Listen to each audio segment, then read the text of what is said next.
Alimento Diário, série Gênesis, o Princípio. Livro 1, O Princípio. Autor, Pedro Dong. Semana 1, tema, O Princípio. Leitura bíblica desta segunda-feira. Atos capítulo 15, versículos de 1 a 5 e Colossenses capítulo 3, versículo 11. Versículo para ler com oração, Gênesis capítulo 1, versículo 1. No princípio, criou Deus os céus e a terra. Revisão das epístolas de Pedro e Gálatas. Iniciamos uma nova série do Alimento Diário, cujo tema geral é Gênesis, o Princípio. O título da mensagem desta semana é O Princípio, baseada em Gênesis, capítulo 1, versículo 1. Teremos uma breve retrospectiva das revelações que o Senhor nos tem dado durante os estudos das epístolas de Pedro e da carta de Paulo aos Gálatas, como o excelente início da igreja em Jerusalém e seu desvio para a ênfase da prática da lei de Moisés. Vimos que a história de Israel começou com Abraão, que representa a fé, e não com Moisés, que representa a lei. Porém, muitos líderes judeus queriam obrigar os recém-convertidos a guardar a lei de Moisés para receber a salvação. Isso gerou um conflito com o ensinamento dos apóstolos e o surgimento de uma grande perseguição na tentativa de silenciar a palavra profética. Também encontraremos as respostas às perguntas: o que havia antes do tempo? Qual é o propósito do tempo? Quando o tempo termina? Toda vez que terminamos uma série de estudos e começamos uma nova com tema e livro diferentes, pode parecer que haverá uma mudança drástica no assunto e nas revelações. Porém, graças a Deus, tudo que vem pela direção do Espírito chega de forma suave, pois o Senhor já está preparando uma linha. Basta lembrar os últimos livros que lemos. Desfrutamos da revelação das duas epístolas de Pedro, mas ao começar este estudo, ainda não tínhamos uma visão completa do contexto histórico. Sem o contexto, é difícil compreender plenamente o conteúdo.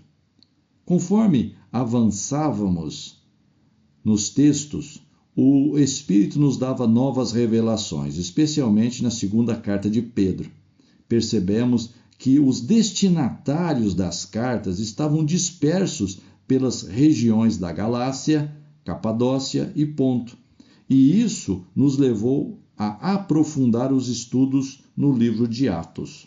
Descobrimos que esses destinatários faziam parte da igreja primitiva em Jerusalém, uma igreja vigorosa, em que o Espírito tinha plena liberdade, pois os crentes perseveravam no ensinamento dos apóstolos.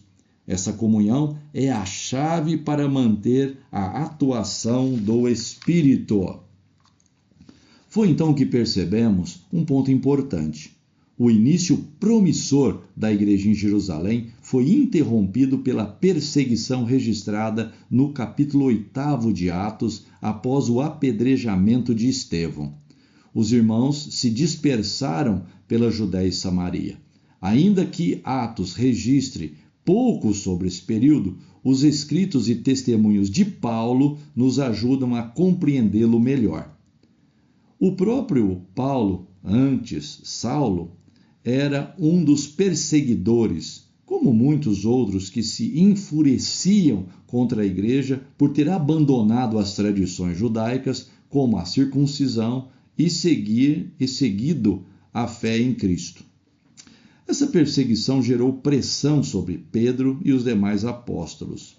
A acusação era de que eles haviam provocado o ódio dos judeus por ser radicais, entre aspas. Com isso, surgiu na igreja um grupo que propôs o retorno à lei de Moisés, a fim de evitar conflitos e aplacar a ira dos judeus. No entanto, antes disso, Deus enviou Pedro à casa de Cornélio, onde os gentios ouviram o evangelho, receberam o Espírito Santo e foram incluídos no corpo de Cristo. Assim, a igreja passou a ser formada por todos, sem distinção de raça, cultura ou classe. Confira Colossenses capítulo 3, versículo 11. Porém, os defensores da circuncisão continuaram agindo, agora com mais força ainda, inclusive após a conversão de Saulo. O livro de Atos mostra que Deus levantou Paulo e Barnabé para a obra, iniciando a evangelização na Galácia. Leia Atos capítulo 13 e capítulo 14. Ao retornar a Antioquia, encontraram mestres judaizantes ensinando que crer em Jesus não era suficiente, visto que era necessário circuncidar-se. Confira Atos capítulo 15. Segundo Paulo, isso era como outro evangelho, diferente daquele anunciado por ele e pelos apóstolos. Com isso houve uma mudança de rumo. Paulo e Barnabé subiram a Jerusalém para tratar desse assunto com os líderes da igreja e viram que quem tomava as decisões era Tiago, irmão de Jesus, e não mais Pedro, a quem Deus havia confiado a liderança inicial da igreja em Jerusalém.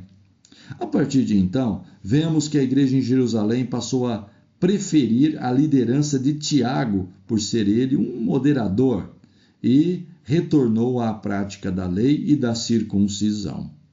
Dessa maneira, a igreja em Jerusalém deixou de ser aquela igreja vigorosa, em que o Espírito operava milagres e sinais, e tornou-se uma igreja que praticava a lei, voltando ao judaísmo. Formou-se então uma mistura entre a fé e a lei.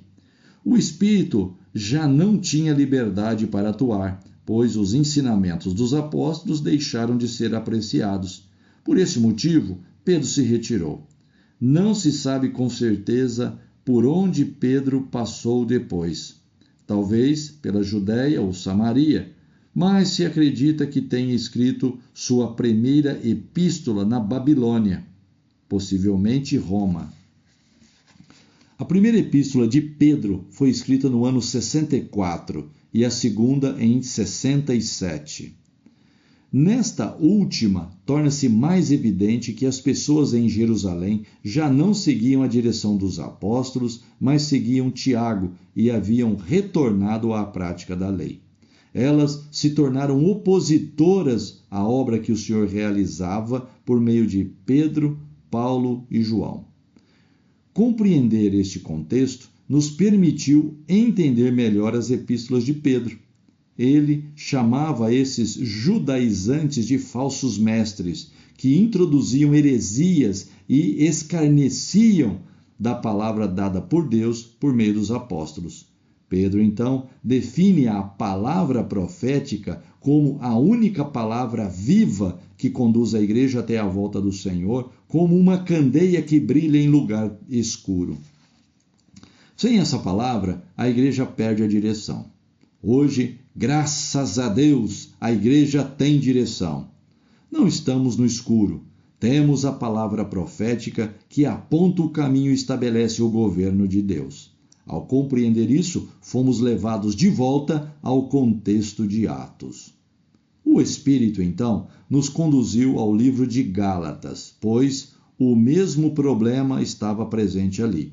Os judaizantes de Jerusalém se infiltravam nas igrejas da Ásia Menor, afirmando que era necessário ser circuncidado para alcançar a salvação. Paulo, porém, os repreende dizendo que aquilo era outro evangelho, e não o evangelho que os apóstolos pregavam.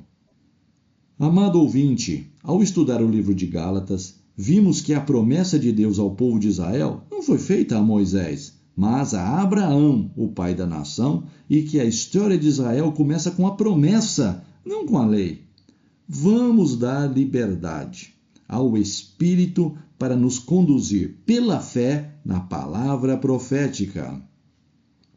Pegue um papel e, de acordo com o texto que você acabou de ouvir, anote a luz que você ganhou nessa palavra, uma direção e também uma admoestação. Carregue com você essas anotações, leia-as durante o dia e também compartilhe com outras pessoas. Sugerimos também como leitura de apoio, para a melhor compreensão da mensagem desta semana, 2 livros também de publicação da editora Árvore da Vida. O primeiro livro, A Verdadeira Prosperidade, capítulo 3, do autor Dong Yulan. O segundo livro, Reconhecer o Enviado de Deus, do autor Pedro Dong.